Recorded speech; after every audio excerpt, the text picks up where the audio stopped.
projector.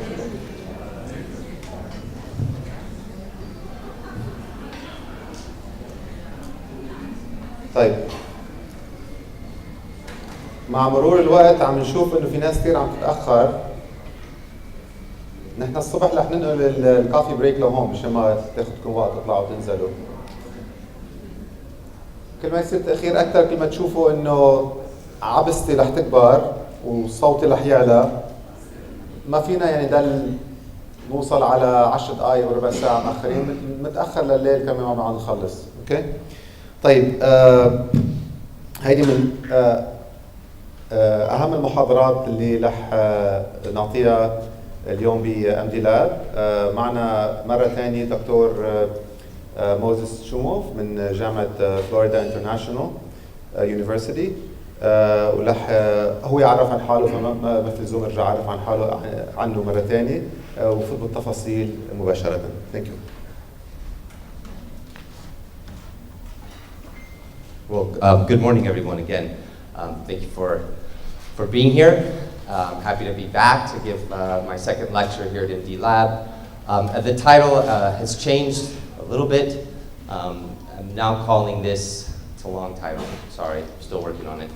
Privacy and Profits, Security and Surveillance in the Age of Big Data and the Internet of Things. And I want to touch on a lot of those topics today.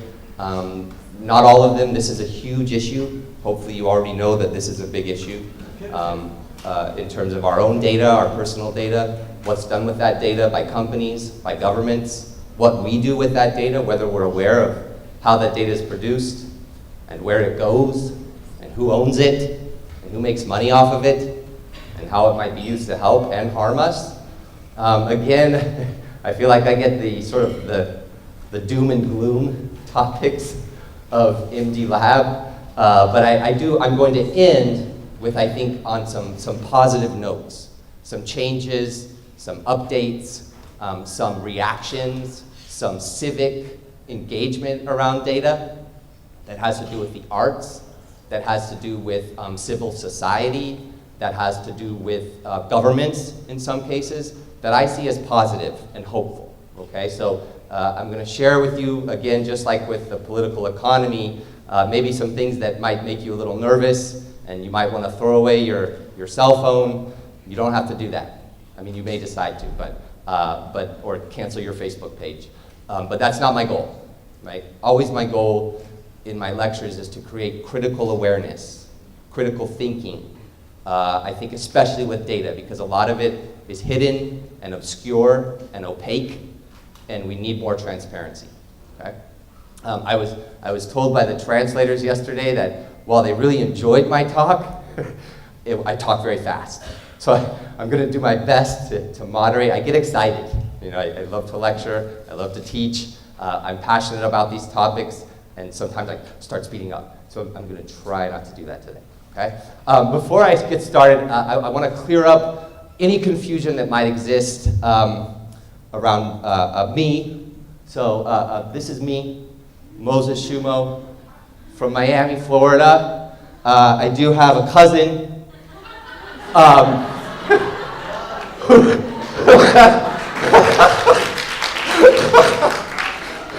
who happens to be far wealthier and far more talented than me. But I don't want there to be any confusion. I'm not going to sing.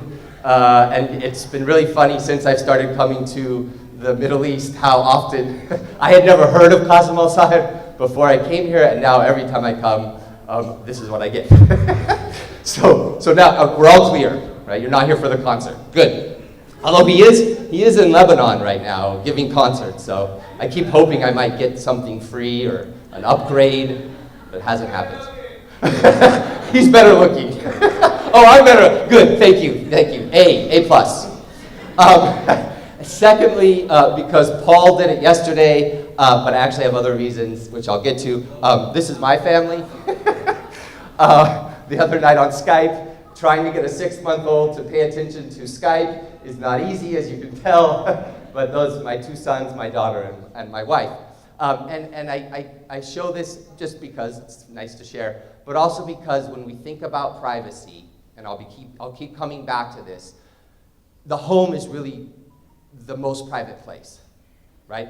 Where we live, our location, our family, those around us.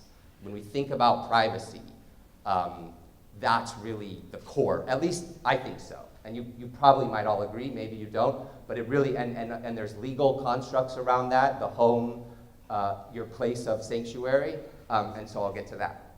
And then I want to show you, and this is a video, so maybe we can dim the lights, and there's no sound. This is some footage that I filmed just a couple of weeks ago during a vacation in the southwestern United States, which is where I'm from. I grew up in New Mexico. That's where I grew up. That's my parents' home. I don't know if we can dim the lights so that people can see this. It's nice footage.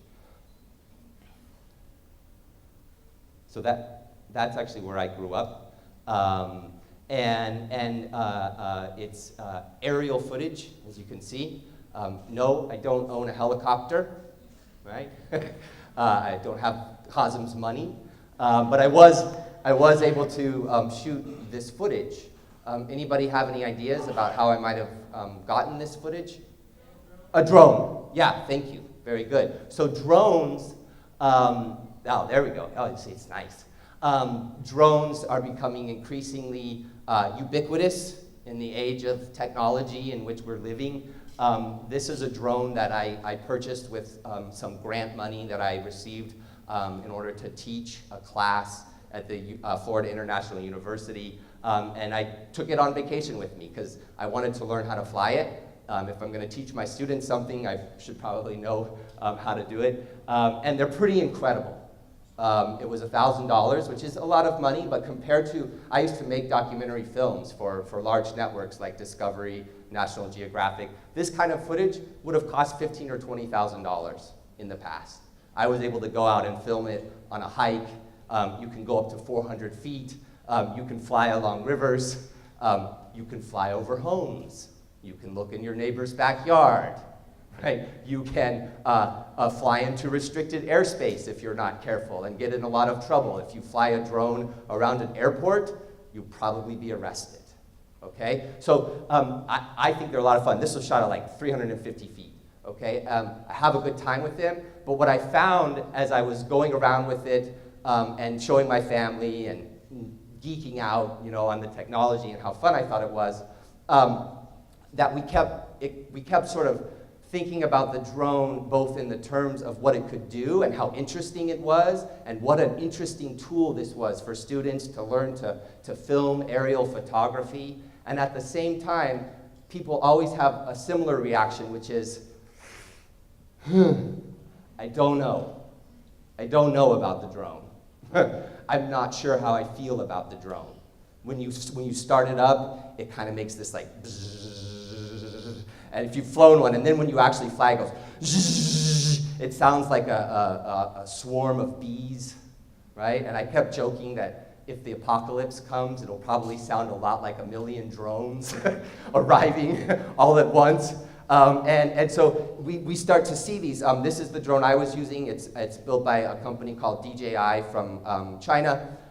It's really, everybody's buying them right now. It's sort of like the iPhone of drone technology. The quality of the footage is amazing.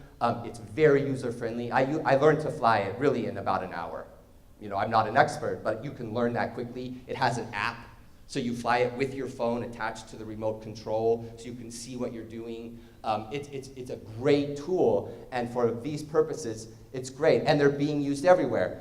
This is a drone light show that was done during the Super Bowl this year, the huge American football game that's played every year. This is something like 500 drones, all flying in unison, up in the sky, of course creating an American flag, because there's nothing more patriotic than the Super Bowl, okay? Or there's nothing more patriotic than Disney, if you're from the United States. They also do a light show now. Instead of fireworks, they fly drones. And they've teamed up with Intel, the huge computing company, processing company, and every drone is programmed into a grid. and knows exactly where it needs to go, at what time, and how it's going to work. And they change shape, and it makes an angel, and then it makes a Christmas tree, and then it makes the stars, or a Disney princess if you're at Disney, okay? But, right, again, the quality. Here's what I used to think of when I heard about drones. This is the Predator drone. Same kind of technology. An unmanned aerial vehicle, right? Being used to really devastate in devastating ways all over the world, particularly by the United States, but not just the United States. So we see this tension between the promise of these technologies and the fear, the dangers, the military applications, the surveillance. This is a program that was developed by a military contractor in Iraq at the height of the conflict there, around 2006. And a guy realized that if you fly an airplane over a city, taking huge pictures at about 20,000 feet, you can cover a lot of space, and taking 40 megapixel pictures of the entire city over and over and over, and stitching them together with software. So that any time of the day, 24 hours a day, the plane always flies. At any time, you can have a real-time, high-resolution image of a city. And they were using it to combat insurgent activities, IEDs, improvised explosive devices, within Baghdad. So if a bomb exploded at a certain intersection, the guys who were running this technology could call up that intersection from 2 minutes before. Who showed up? Let's go back 5 minutes. Where was that van? Oh, we see a van. Let's go back an hour. Where was that van an hour ago? Okay, let's go back to when the explosion happened. What happened right after the explosion? Did somebody leave? Was there a vehicle leaving? And it was very effective, right? This kind of surveillance is very effective. They were able to catch people. They weren't able to stop the explosions because they didn't know where to look at the time. But you see the applications. And so this company decided that they should go on the road, that this could definitely be used in the United States, for instance. So they went to the city of Baltimore and the state of Maryland and went to the chief of police and said, hey, would you like to try this out in the neighborhoods in your city that are the most violent? Of course. What sort of police officer or chief of police wouldn't want this? The citizens felt otherwise. The people of Baltimore felt otherwise. Of course, nobody asked the people in Baghdad, right? But there was a lot of pushback, and I'll circle back to this technology.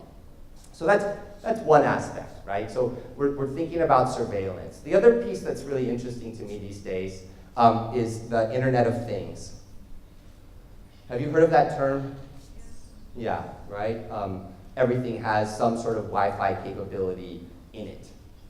This microphone, that speaker, this chair, my shoes, my glasses, my clothing, right? This is sort of the direction in which we're headed right now. These are just a few examples.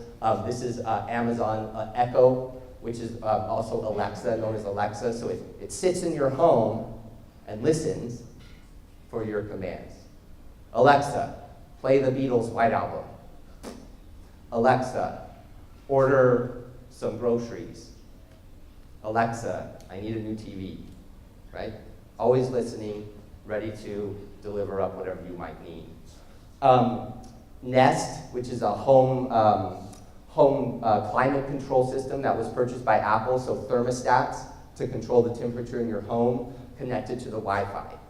And now they're saying, isn't it great you could control the temperature in your home using your watch? Okay, this is what we're talking about when we think about the Internet of Things. Sounds amazing. It's the future. All of these devices ready to serve us, ready to offer up whatever we need, ready to change the temperature in our house if that's what we want. I saw another one where you can water your garden, right? A lot of convenience, a lot of access, a lot of ways to tap into the potential of the web and the internet for convenience. But just like the drone, when I showed you the Predator, there's always, when we're thinking about digital technologies and their convenience, we go to the other side. This story came out just a few days ago that Alexa, Amazon might give app developers, people developing applications for Alexa, audio information from your home, which means that there is some recording going on, right? Amazon has always said, it's not recording, it's just listening, but it is recording a little bit. There was a case in the United States not long ago where a crime occurred in a home where there was an Alexa. Oops.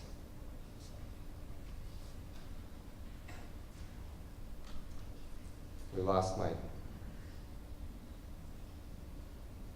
Sorry.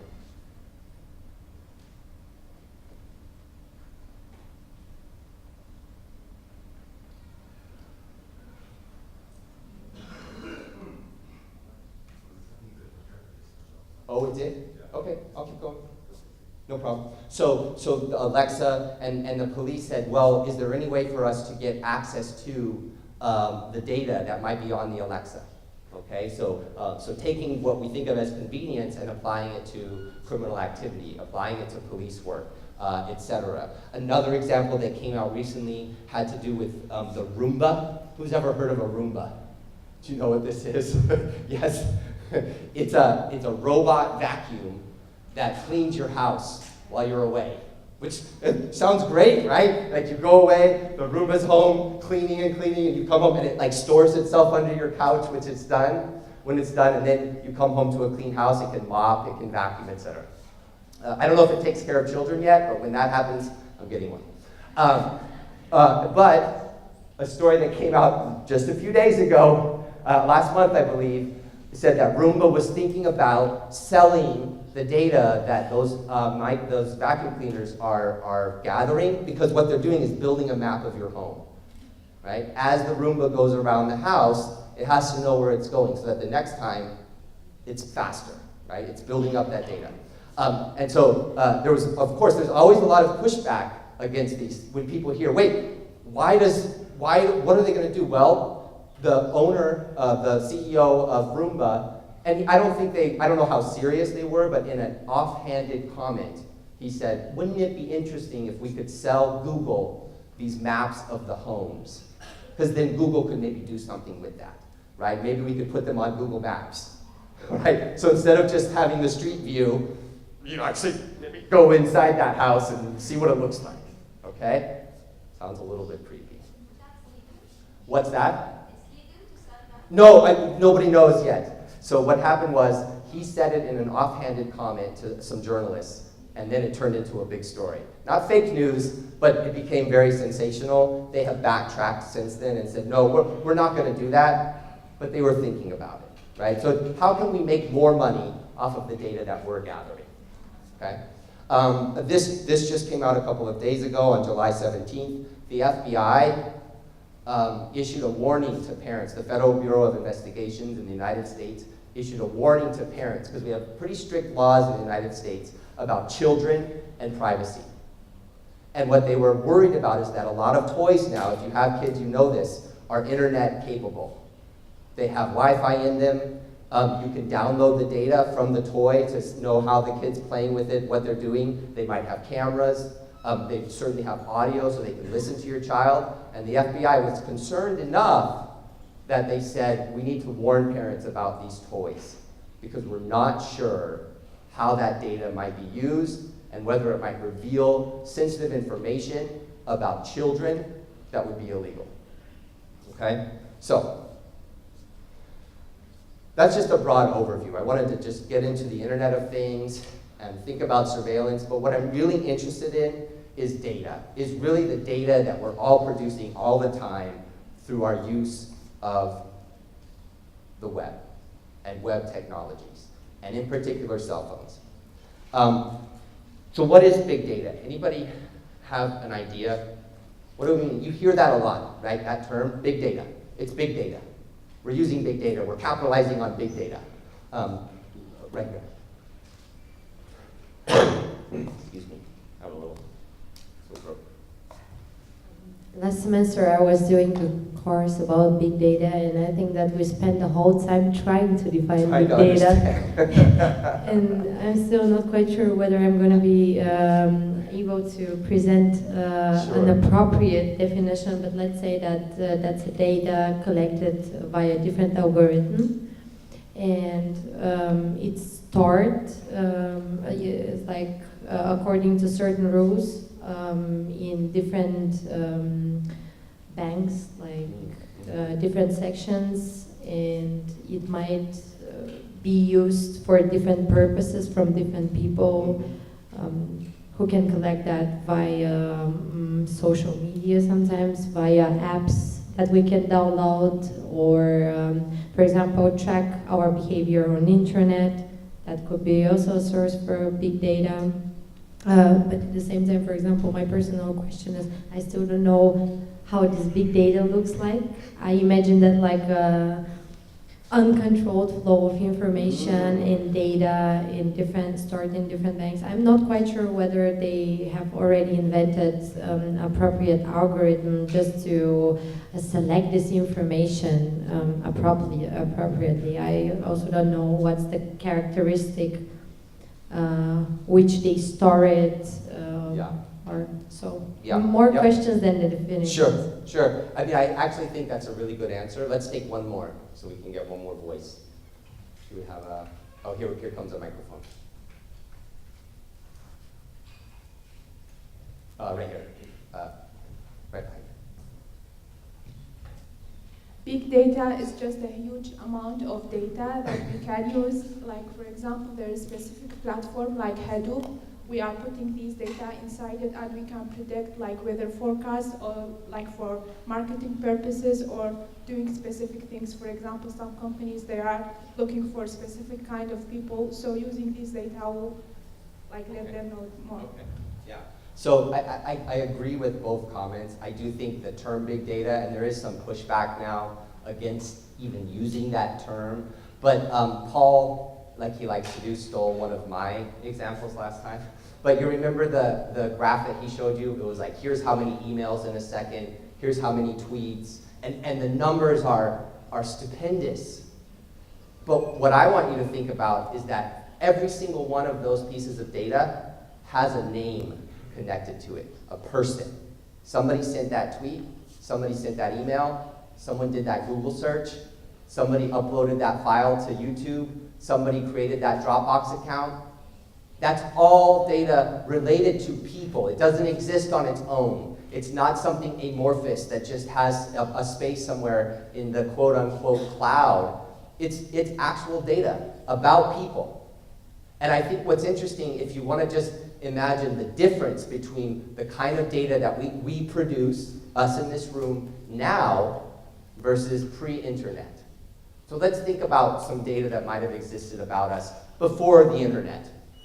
Your address, where you live, your gender, your social security number, where you go to school, your parents. We could come up with a list, and it might be like one page, right? And then other kinds of data that you might create during a day. A phone call. Maybe you made 2 or 3 phone calls back before we had cell phones, right? A couple of phone calls. Maybe you wrote a letter and put it in the mail. You guys remember that action? How many of those would you do in a year, let's say? So those are data points. Now let's think about how much data you all created this morning, okay? How many of you own smartphones? Everybody. Have you opened your smartphone today? Oh, yes, of course. It was the first thing you did this morning. Well, that was a data point. You turned it on, and you opened a browser. And how much data was connected just to that? Your location, what browser you were using, what website you went to, where you went after that website, how long you were on those pages, what you looked at, how long you were there, how much you scrolled. Okay, so you did that. Everybody in this room, well, that's a couple thousand pieces of data. Now we've got about this much on a piece of paper. What else have you done? Well, you walked here using your phone, so now we could map you on Google Maps. Maybe you took some photos. That's more data. Maybe you tweeted. Maybe you sent some text. All of you did many of these things just today. I would argue that today you probably created more data about you than you would have done in a year pre-internet. So I really think when we think about big data, what we're talking about is just the massive amounts, terabytes, petabytes. I don't know, JR, what's the largest word that we have? I know a petabyte's big, but it probably goes beyond an exabyte of data being created every hour, right? Every second on the web. And when we think about big data, it's usually how do we look at that data? How do we visualize it? How do we get access to it, right? Journalists are always hoping to get access to what Twitter calls like the full stream. How could we get the full stream of Twitter? The full fire hydrant force of all those tweets. And those are really powerful if you're a researcher. You want that. You want to understand what is everybody tweeting in the world at once. How can I look at that data? What are all the Google searches happening in the last hour? How can I get my hands on that data? That, to me, that's big data, right? It's those massive amounts that we need supercomputers and we need special algorithms and we need new forms of visualization just to understand it. And I find that that's really crucial. And so then my second question was the Internet of Things. I feel like we kind of covered that in a way. I showed you some examples. I think we understand. But my point about the Internet of Things is that all of those also create data. When did you get home? What temperature did you set your house to? Did you change the temperature at some point? How many times have you used Alexa today? How many times have you looked at your watch? And what apps have you used on that watch? How many times has your kid played with that new Barbie that is connected to the internet? Okay? So the Internet of Things is just adding a whole new level of data to the data that already exists. Okay? And with that come the concerns that I'm going to talk about briefly. And so the question then becomes, right, what does all of this have to do with privacy? What is all this data? Because so far it sounds pretty anonymous. I'm talking about metadata in a way. Data about data, right? Not the actual call that you made, not the content of that call, but when you made it and who you called, okay? Yes?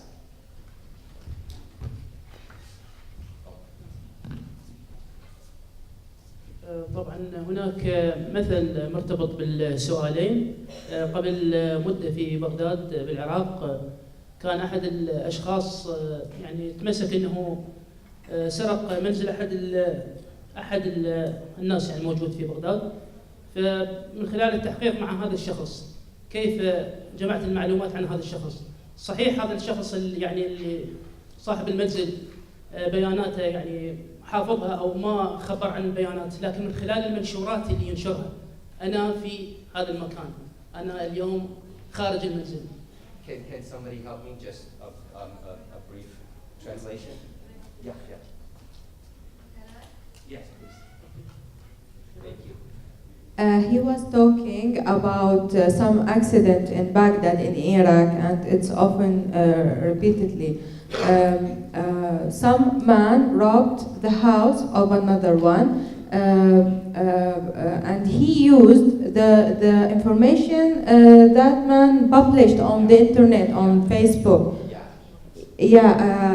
Of course, especially the check-ins, his check-ins. So that's a great point, and I'm going to come back to it. You know who else did that? Kim Kardashian. Right? Do you all know what I'm referring to? Where she was held at gunpoint in her apartment in Paris and robbed of, I think, $9 million of jewelry. Now, very little has come out about that story. She didn't talk about it for a long time. Nobody was really sure what had happened. Obviously, it was a horrifying event. But there is a lot of, there's suspicion. I don't want to spread rumors, but what I've read is that a lot of it may have had to do with her strong, as you know, the Kardashians are a product of the social media age. They are famous because of the internet and reality television for really no other reason, and that may have had something to do with what happened to her. There was a group in Hollywood who was robbing stars. They made a movie about it, and it was because of this kind of sharing. Okay, kind of going too long, but I'll come back to this. The Pew Research. Pew Research Center on Internet and Society recently published a report on the Internet of Things and I would really encourage you to read it if you're interested. Their findings are fascinating because what they find is that, yes, we are concerned, but we still like it, right? We know that there's issues around privacy, but this idea of living in a web-connected world is very tantalizing. And so they're saying we need to be more careful and more critical. Okay, great, okay. So that's what I'm thinking about in those sense. But let's talk about location, because if I come back to my first slide, place matters. Where you are matters. I think when we're thinking about privacy, your location, I would argue, is one of the fundamental pieces of privacy, okay? And so that's where we start to get into some real complications. Oops. Here's just a chart showing global internet communication technology penetration worldwide, okay? And notice this line, that's cell phones. Okay, so most of the world now owns a cell phone. They're not all smartphones, but every cell phone uses GPS. If you have a cell signal, your location can be found. Doesn't matter how old the phone is. Some are more adept at sharing your location, while others are not. Just some numbers on Web 2.0, our interaction with the web, the idea that we're not just downloading, that we're also uploading all the time, that we're sharing things, that we're telling people where we are, that we're giving them our location, that we're saying, this is me, this is my video, this is who I am. That Web 2.0 was really the growth of interactivity, right? 7 billion people, it must be higher now, it's gotta be above 4 billion, I think I need to update these numbers. Only 2/5 of the world has web access. And I just like this meme because I think it's funny. We wanted them smaller, so they got smaller until they could take selfies, and then we wanted them bigger. And we've gotten some amazing technologies because of these location-based phones. Google Maps, obviously. I don't look up directions anymore. Remember when you used to get it on MapQuest and print it out? Maybe you don't, you might be too young. I even remember an actual map that you carried in your car, okay? Now we just use Google Maps because it knows where we are, and it knows where our location is, and it's incredibly convenient. We don't get lost as much as we used to. Sometimes we go off the road because we're just looking at our phone, but it helps.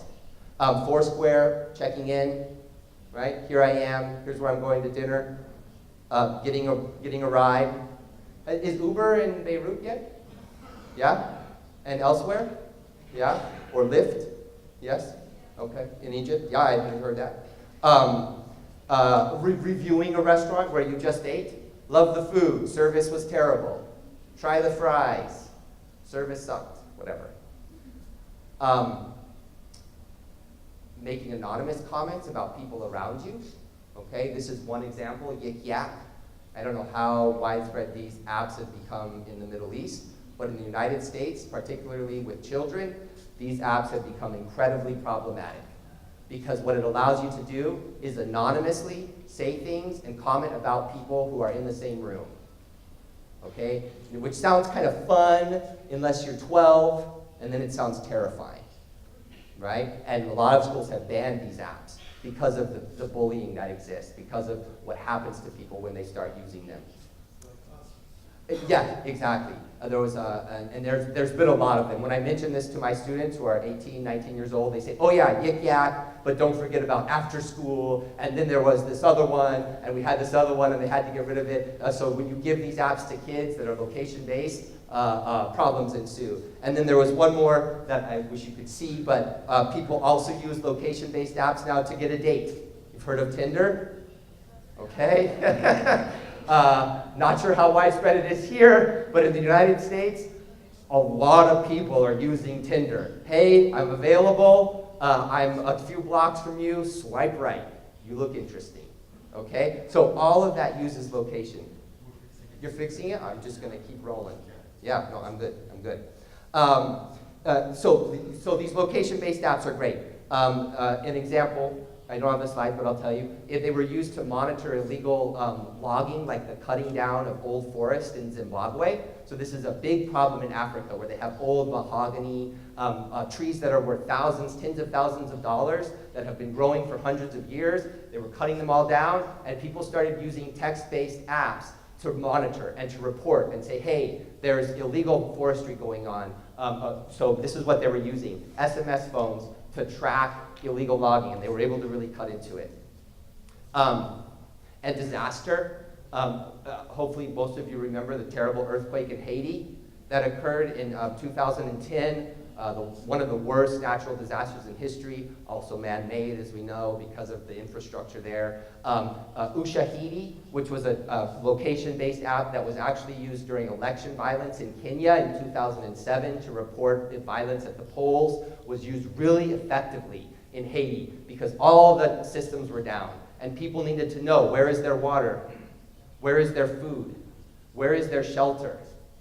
Where is there a dangerous building that might collapse? And people were reporting it and building these amazing maps using location-based technology to report and tell people. And the military, the US Marines, were the first ones there on the scene to help, and they were using Ushahidi, an NGO, nonprofit, built to help people. And they said, this app saved a lot of lives, helped a lot of people who were in danger because texting was still working.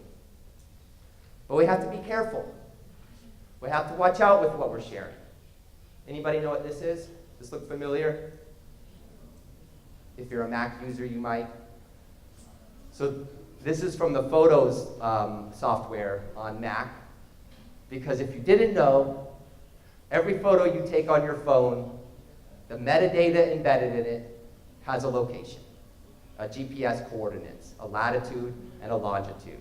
And so you can go to this and say, oh, Maps knows everywhere I've been because of all the photos that I've taken. Okay? Interesting, you can share with people, you can let them know. But what happens when we accidentally share too much?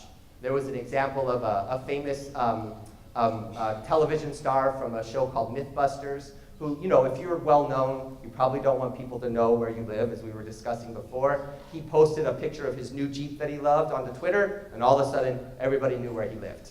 Okay? Another example that's more relevant for us in this room as journalists, Vice News. Have you guys heard of Vice News? Yeah, they're really popular amongst young people. They do sort of what we think of as like gonzo journalism, where they're just on the ground and they're doing crazy things and they're putting themselves in dangerous positions.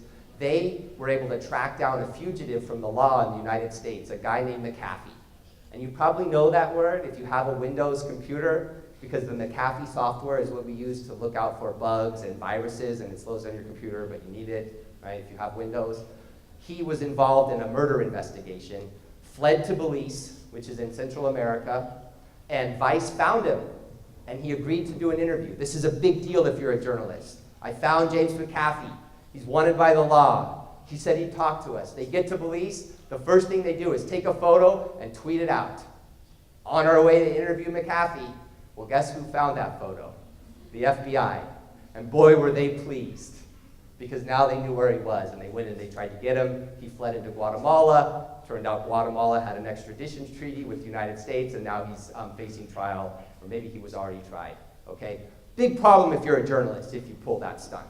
Who's gonna talk to you after that? Never mind McAfee, I don't think we should feel too sorry for him. But for the journalist, huge mistake, big problem. So, our ideas of privacy have changed in this digital age.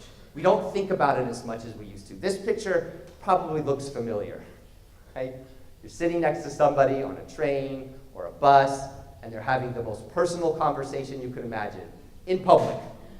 Just a fight with their girlfriend or telling somebody off, the kind of conversation that 30 years ago we probably would have had at home, we have in public now. The guy behind them is on his phone, doesn't care, he's listening to his music. So this sphere of privacy that we used to sort of think of as sacrosanct, as you can't violate it, has really gone away. Does this ringing a bell, right? I can't believe I'm listening to this. I can't believe this is being shared. Why is somebody showing me this? Okay, and so they have changed. A couple of examples. Here's one that it has some colorful language, so I apologize, but I think it's actually really accurate. This was on Facebook. This woman wrote, "Oh my God, I hate my job. My boss is a total pervy. like a pervert, always making me do blank stuff just to piss me off. Well, guess who responded? Her boss. He said, hey, I guess you forgot about adding me on here. Firstly, don't flatter yourself. Secondly, you've worked here 5 months and didn't know that I'm gay. I know I don't prance around the office like a queen, but it's not exactly a secret. Thirdly, that blank stuff is called your job. You know, what I pay you to do, blah, blah, blah. By the way, don't come in tomorrow, okay? This was an interesting case. Uber, in all of their glory and all of their data that they collect, started looking at some of the metadata about people and their behavior when they were taking Uber rides. And they realized that they could kind of figure out when people were having what we call a one-night stand, right? Something maybe they wouldn't want everybody to know about because they were somewhere like at a bar, and then at 3 a.m. they go to some other address that's not usually one of their addresses, and then 3 hours later they head home, okay? And they wrote this blog post saying, oh, isn't this funny? Look what we can find out about people. People didn't think it was funny. And they quickly took it down and said, no, but we wouldn't do it. We wouldn't look at that stuff. We just thought it was interesting. Ha ha ha, okay? This is a great graph. Hopefully this projector comes back online. But so they did a survey of employers, okay? It was an employer-based survey group. And they asked employers, have you ever rejected a candidate because of what you saw about them on a social networking site? What percentage of employers do you think said yes? No, not quite that high. 70% though. 70% said yes. I interviewed a candidate, I put their name into Google, the stuff I saw on Facebook, the picture I saw on Instagram made me think this is not somebody I want to hire. Does it seem fair? No, doesn't seem fair. But does it seem like maybe we should be more thoughtful about the things that we put out there? Yeah. And they give some of the reasons for why they did it. Posted inappropriate photos, posted inappropriate comments, posted content about them drinking. That happens all the time if you're young. Here I was at the club. Posted content about them using drugs, posted negative comments about a previous employer. Okay? So yeah, so people are looking at this. They're saying, is this somebody I want to hire? They're looking at that data and saying, this might not be somebody who's appropriate for our company, okay? Whether we like it or not, that's happening. Every time I share this with my students, after class they say, Dr. Shumow, I'm going back and I'm just deleting so many photos. I said, good for you. Understand though, that nothing ever disappears from the web. It will always be there, okay? Always. It will never go away. Once something is digital and put out into the cloud, it doesn't go away. You can delete it, you can make it harder to find, and that's a good move. But don't fool yourself into thinking that, oh, I've completely anonymized myself, nobody can find me. And yet, this study came out showing that we don't care very much. That all it really took in a controlled experiment setting for young people to give up a lot of their privacy was the offer of free pizza. Would you share this data if you got free pizza? Sure. Why not? That sounds good. I'm hungry. Okay? So again, we're trying to figure this out. We're trying to thread this needle between the convenience and what it might mean to be giving up that data. I'll show you this quick video because it's entertaining and I think it makes a good point. There's going to be audio just so you know up in the booth.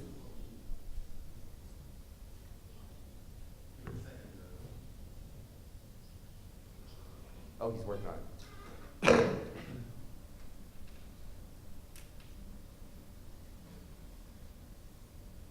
Ready? Yeah, it's connected.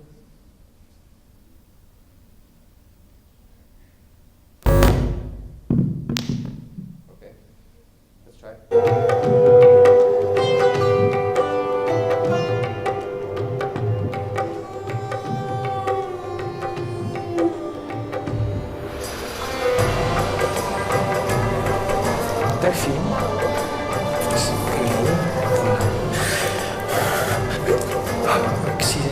Never mind, gotta move on. The projector's having real issues right now. Okay, but So basically the gist of the video was, and it was created by a banking company, and they had this guy who they were calling a mind reader, and he was wearing a small microphone, you've seen it. And people would come in, and all he would get was their name. And all of a sudden he'd start telling them, I see a tattoo. How did you know? He said, oh, I see that you spend €100 a month on alcohol. What? Oh, you recently broke up with someone, right? And then he gives them their bank account number, right? He tells them about really personal things. One woman was in a relationship with 2 different men. They didn't know. And he said, I see you have an interesting love life. And then at the end, you know, they do the big reveal, and they tear down the curtain, and all it is hackers and people in the back gone on Facebook, went on their Instagram, went on their Twitter, figured out their name, looked them up on Google, from there went in, and within seconds were able to tell these people a lot about who they were and what they did. So this brings up this question, right, about, you know, what do we mean when we think about privacy? And I'd like to ask you all that. When I say the word privacy, what comes to mind?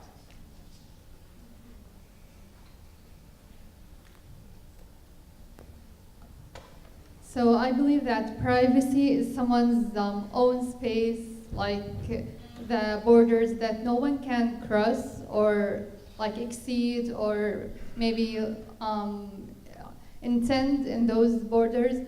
And I don't know, I always personally ask myself, do I have privacy with all these social media? And I think we all have this question. But now there's like more updates every day. We see SnapMap, a lot of things that are like invented in our lives and interfering with our acceptance and with our agreement on it. But maybe we are not all aware of how this is interfering in our daily life and in our data collecting. Okay, great. Let's do one more. Right here. So personal space, your own personal environment. Well, privacy is rather blur and confusing.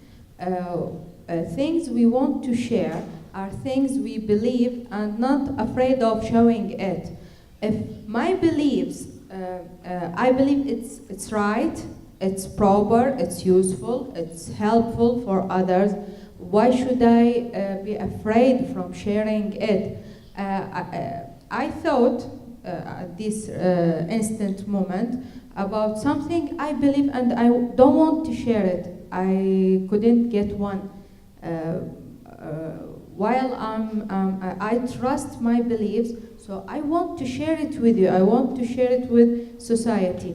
But sometimes we hide things because we are afraid of something. I may not share some pictures of my life, my social life, because I'm afraid that someone could use it to threaten me or my family or my children. That's why. Okay, so information that might be used against you that could be damaging. Yeah. Right. Let's do two more, and then we'll move on. So here and then here.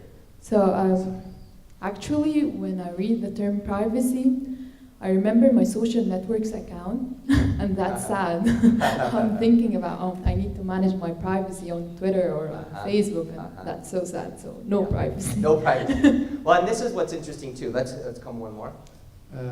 It's my own space, not necessarily physical space. Okay. Nobody has the right to violate it. Okay. Without my permission. Okay, great. One more, because you keep getting your hand up. And I'll just say, when I ask my students, do they feel like they have privacy? Usually the answer is no. No. Okay. Go ahead. So, starting from the last point, he said no one has the permission to talk about it or even enter it. So we give them the right to see it. So my definition is it's my own space that no one has concern about or caring of. Meaning, who cares if I'm in Lebanon or Palestine? Okay. This is point. I also want to tell you a story, personal story happened with me. I was in the US, and you know the time difference between Palestine and the US, and I figured out that someone took my photo and create account, Facebook account, and I Using your figured photo. out after like maybe 2 days, and then one of my friends sent me a screenshot of that account. I sent a message to that person. I don't know who was she or he, and I said, hey, this is my photo. And she started arguing me, and then I figured out she's from the same city I live in, because she loved my picture, so she take it and she created the account. Yeah. Yep. So I hear that from my students a lot as well. Entire Instagram Yes. accounts being created that have their name and their Can photos. I add one Yeah, sure, one and then point? we'll- So quickly, we need to change maybe our attitude toward the social media apps and how we really look to the digital technology applications Yeah. these days. That's what we're trying to do right now. Yeah. A mind shift, right? An attitude change. So 5 minutes? Okay, no problem. I'm going to keep moving. These are great answers. And what I wanted to show next was a photo. It's actually a drawing of medieval times. Okay, so let's think Europe, 1300s, pre-Enlightenment, right? Pre-French Revolution. And you see a castle, right? And inside that castle, you imagine there lives a baron or a duke or somebody of the landed class, right? During feudal times. And outside are lots of people sort of milling around, you know, there to ask for something, there to pay their taxes, there to perhaps be punished, whatever it might be. So a clear power distinction. And then my question was, did those people standing around that castle 300, 400, 500 years ago, did they have an expectation of privacy? No. The answer is no. There's actually an answer to this. And the point being that our expectations of privacy are an outcome of modernity, of the times in which we live. Wars have been fought about this issue. Because what would happen back then if you were the subject of a king or a duke? They could come to your house, they could take everything in your house, all of your papers, all your personal artifacts, your children, right? Anything that was there, break down the door, haul you off without any kind of justification. They didn't have to tell you why. They didn't have to come with some sort of documentation saying this is why we're here, and that's just how it worked. And it was terrible. It was not a good system.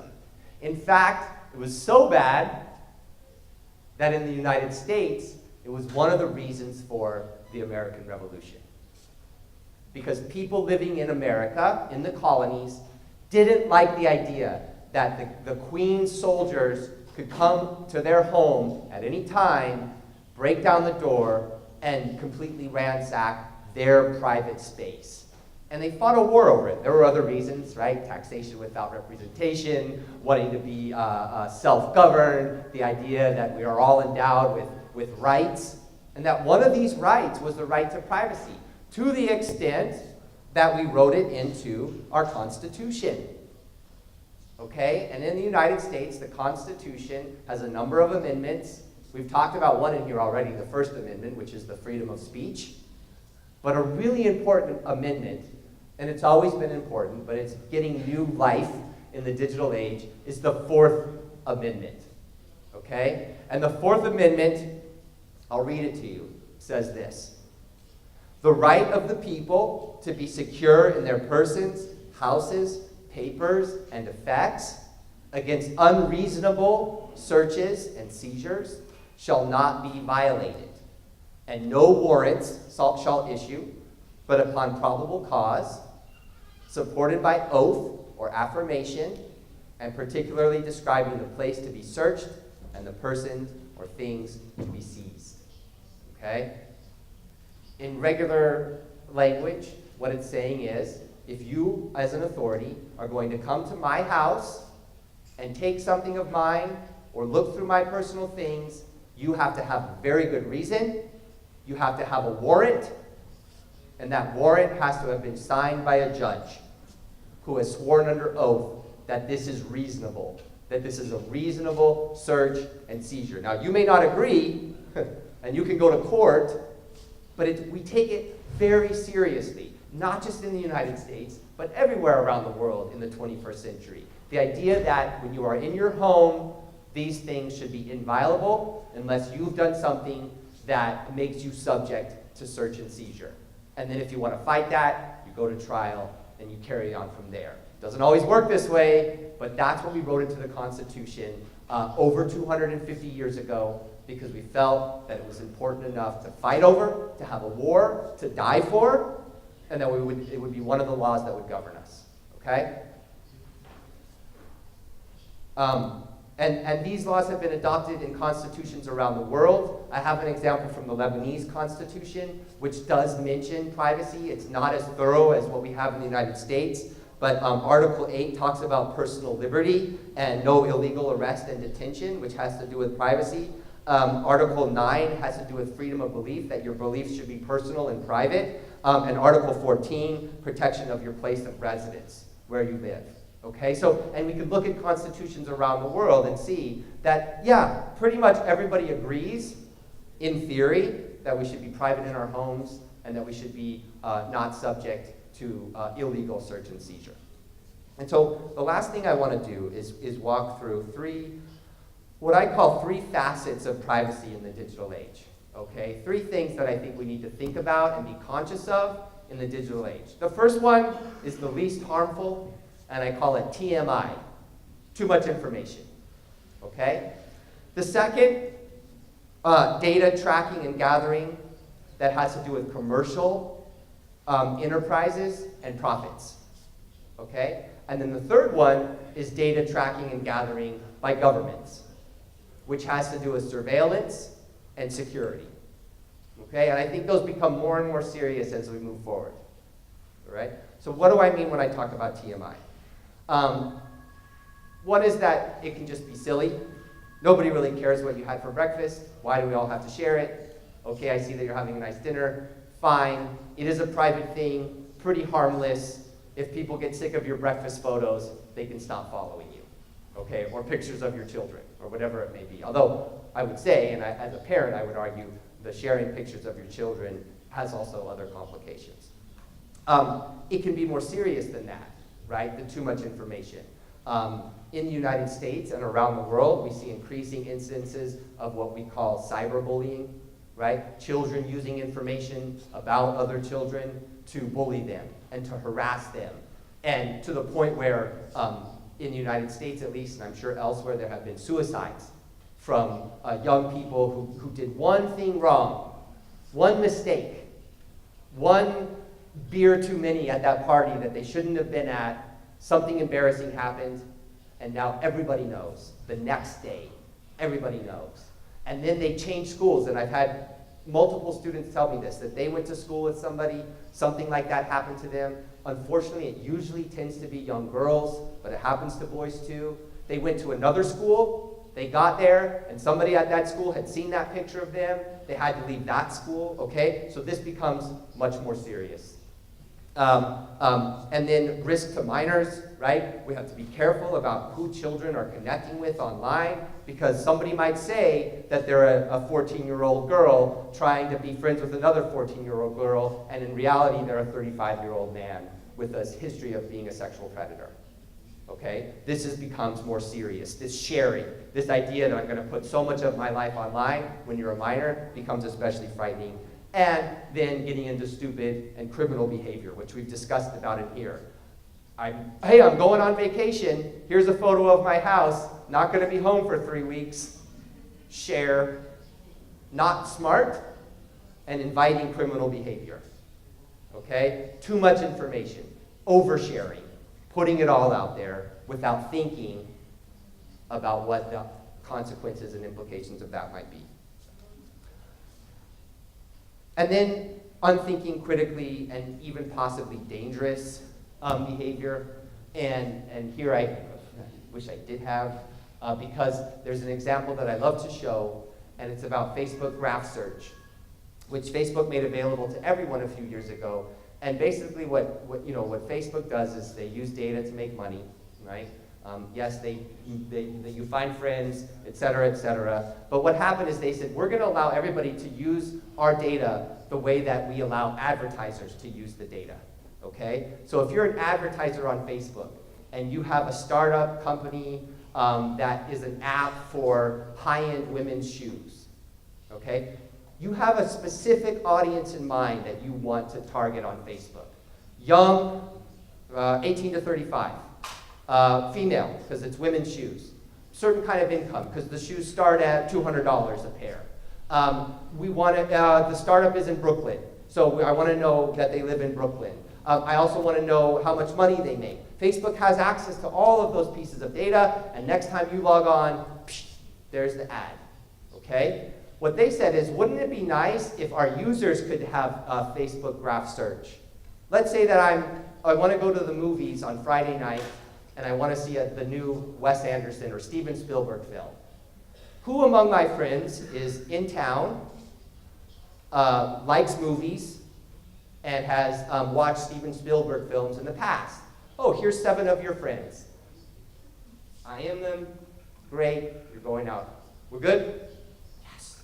So, a comedian thought about this, and he said, well, this sounds a little bit weird to me. I'm not sure what this might mean. What are the implications? What if we think critically about what this might do? And he started to play around, and he said, well, let's try a few. Let's see what we get. And I'll share some of these. And again, some of them are a little bit off color. They're a little bit naughty, but it's okay. We're all adults. So he searched, where are they? Oh, it's not loading. Here we go.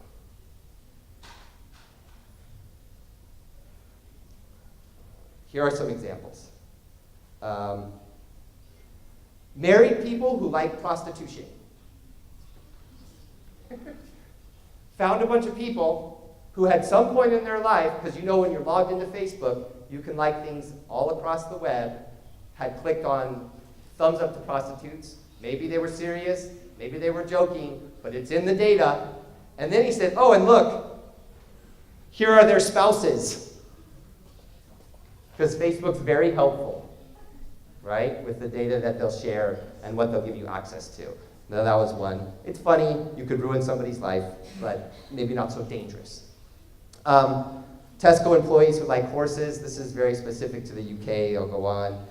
Current employees of people who like racism.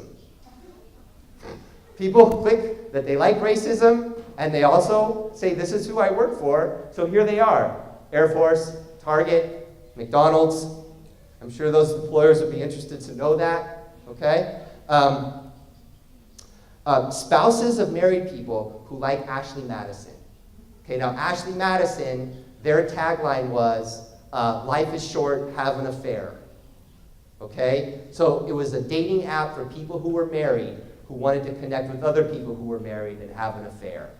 They were hacked a couple of years ago, in fact. I don't know if you heard this story. And like 30 million accounts were compromised. But here's people who like Ashley Madison and are married. I'll show you one more. Mothers of Catholics from Italy who like condoms. But here's one that's not so funny, okay? People who live in China, no, like family members of people who live in China who like Falun Gong, okay? Now Falun Gong is a banned religion in China. If you are caught practicing Falun Gong, you are sent to a labor camp. Okay? So you can imagine that the Chinese government would be very interested to know who these people were living outside of China, because there's no Facebook in China, right? And who are their family members. So now we get into the danger, right? The uncritical. Okay. We're starting to run out of time. Then we get into commercial data and gathering. So I already asked this question, right? What's the primary goal of Facebook, Twitter, Snapchat? What do these companies want to do? They want to make money, right? Secondarily, they'll help you make friends, they'll help you find dates, whatever it might be. Basically, they're advertising companies who use data, okay, to make money. And their number one goal is that. They make a lot. You know this. How do they make that money? Selling data, your data, the data you produce. It's the agreement we make with these companies when we sign up. I will use Facebook for free, and in exchange, Facebook will collect hundreds, thousands, maybe even millions of pieces of data on me, aggregate that, and then sell it, okay? And that's how they make money. And you are the one who helps them do that. And I think it's interesting to look just at one example. This is Twitter, their privacy settings, right? And important to remember that all the privacy settings on these, Facebook, Twitter, Instagram, are opt-out, right? You have to tell them, no, don't share my location. No, don't show me when other people tag me in posts. No, don't gather whatever it might be, okay? They do it as a default, and it's up to us, if we take the time and we care, to go in and look. Google Chrome, check out Google Chrome's privacy settings sometime and see what kind of data they're interested in, okay? So we help them do that. And what happens is that the claims of differences between what's anonymous and what's personal really start to fall apart. Like with the graph search that we just showed, right? It doesn't take too many steps to learn something about somebody to put a name to that person, right? We only need a few pieces of data before what we think of as metadata becomes personal. And so we have to remember that metadata doesn't equal anonymity. When you hear that, know that it's not true. Metadata can tell people a lot about who you are, where you do, what you do, your habits, where you shop, your personal life, et cetera, et cetera. And then finally, government tracking and surveillance. So since 9/11 and the Patriot Act in the United States, gathering personal information on Americans has exploded, right? And with governments everywhere around the world. Because the idea is that if we can use this data to stop terror attacks, then that would be useful and that would be helpful. And we can do it to protect our citizens, okay? It happens mostly in secret in the United States and usually in violation of the Fourth Amendment, okay? Usually without warrants. And we've had some really big stories that have come out about this, and I'll get to those in a second. The stated goal is to help fight the war on terror. The outcomes are much more ambiguous.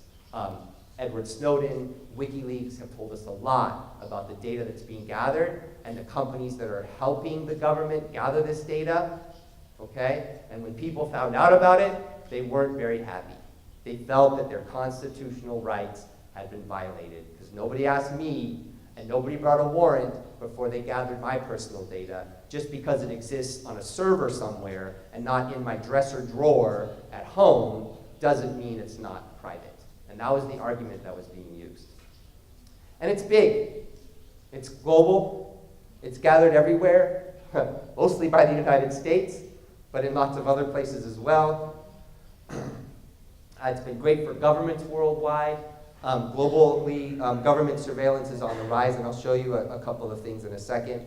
The National Security Agency, which is our primary surveillance group that gathers all of this data, is the one that's been working the most in this area. And we can find examples in Russia, Iran, China, Syria, Germany, Brazil, everywhere else. And it's been a big story for the practice of journalism. And I'll just show you a couple of reports that I'd encourage all of you to look at. Here's Google. Google's fairly transparent about this. And they give all the countries how many data requests that they received and then how many they complied with. Okay, so as an example, Australia, last year from July to December, so in 6 months of 2016, they got requests on 1,400 accounts and they complied in 67% of the cases. And they handed over those accounts to the government and said, here's this person's data. You've convinced us that this person is enough of a threat that we should give you their Gmail, their GChat, their Google+, whatever it may be, their chat history, et cetera. Here it is. And you can tell the countries that are bigger, that might be more concerned. Brazil, some countries only one, and in some cases they say yes, and others no. Germany, almost 10,000 requests.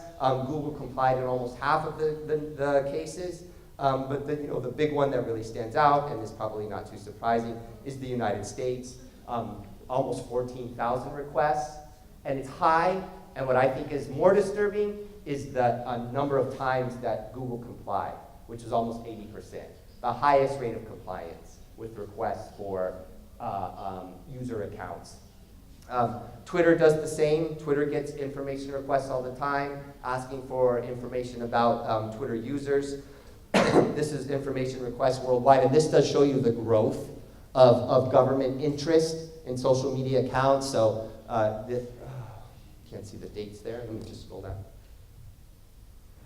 Here's 2012, 13, 14, 15, and you see it's just starting to go up. It does seem to have plateaued a bit, and you can see the countries that are the most likely and request the most Twitter accounts. The United States, again, being one of the largest. 2,304 requests, almost 6,000 accounts specified, 82% compliance, okay?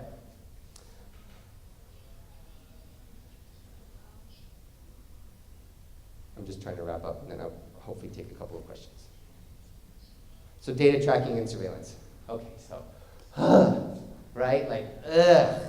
I can see your faces, right? Everybody's going, this sucks. Everybody's gathering everything on me all the time. Don't have any privacy. My government's definitely tracking me. And this thing about, well, if I'm not doing anything wrong, then why should I be worried?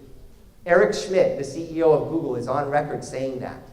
If you're not doing anything wrong, then why would you worry about the data? Should we worry? Yeah, of course we should. What if somebody you talked to, who talked to somebody else, who talked to somebody else, was a supporter of ISIS?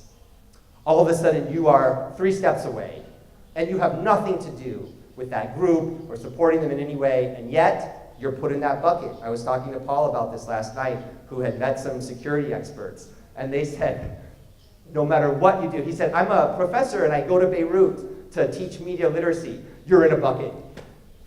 You've been put in that bucket. You may not be doing anything wrong, just know that you're there, right? And when they become interested, they can go to that bucket and look, okay? So this idea that if I'm not doing anything wrong, I shouldn't worry, no, of course we should be worried. So it feels a little bit hopeless, right? But maybe not. Couple minutes. Last year, there was a very important case in the United States. There was the San Bernardino shooting, sort of an ISIS-inspired event. These folks were just kind of a crazy guy and his wife. They shot 14 people, wounded many others. There was an iPhone that they were really interested in. And Apple, the thing with iPhones, if you get the password wrong 10 times, all the data deletes, right? Which is a nice mechanism, really, because if you lose your phone, you want to know that somebody can't keep trying and keep trying and keep trying forever, that eventually it shuts down. So they didn't want to erase it, so they went to Apple and they said, Apple, we need you to unlock this phone, which Apple has done in the past with warrants. But that's actually not what they asked Apple to do. What they asked Apple to do, the US government, was to create software that would allow them to unlock any iPhones, which is a big difference. There's a huge difference between a single crime, a judge saying, yes, we need access to the data on this phone, and the government forcing Apple software engineers to create something that would break their machine. And the nice thing about the outcome of this is that it went to the courts, and the judge said, no, I'm not going to do it. And he said, it's a violation of the First Amendment.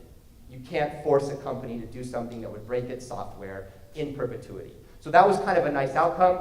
A little bit disturbing is that the day after the court verdict came out, they unlocked the phone, right? They paid a hacker, I think, I don't remember, it was a lot of money, maybe close to $1 million, and he unlocked the phone. So really, their goal wasn't that phone, was it? Right? The goal was, we want to be able to unlock any phone. But the court said no, and that decision stands, right? So there's a precedent now that can prevent the government from forcing companies to create backdoors into their software that's proprietary. And the judge said, what is to stop the government from demanding that Apple write code to turn on the microphone in aid of government surveillance, activate the video camera, surreptitiously record conversations, or turn on location services to track the phone's user, right? So the judge was pretty smart in his decision in saying the implications for this are too broad, too wide-reaching. There is software that can do this, so we should all be aware of that. If your phone is compromised, somebody gets a hold of it, they can install software on the phone that will do all of these things. listen to your conversations, look at your photos, gather all the data on your phone. In Miami, which is where I'm from, okay, the sheriff or the chief of police in Miami wanted to use that surveillance technology, right, to monitor the bad neighborhoods. And the ACLU, the American Civil Liberties Union, filed a suit. Citizens showed up and protested. And eventually, after just a couple of days after the news broke that the government, that the police department wanted to do this, backed away and said, oh, never mind. We'll do something else. So people push back against this. There's art around this. This is a great group, the Surveillance Camera Players. They've been around since the early 90s. They're very lo-fi, but they go and they do shows in front of surveillance cameras.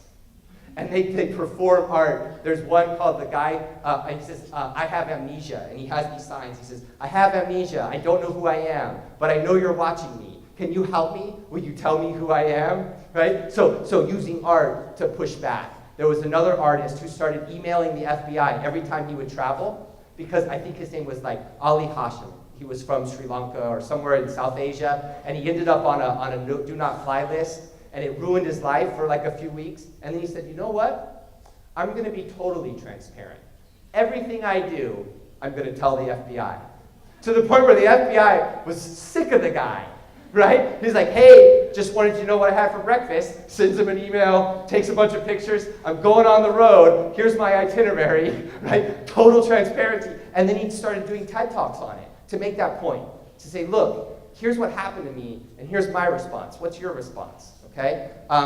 This happened in the United States in North Dakota during this big DAPL, it was called the Dakota Access Pipeline protest. Paul talks about it in his talks as well. And there was a rumor going around at one time that ended up not being true, actually.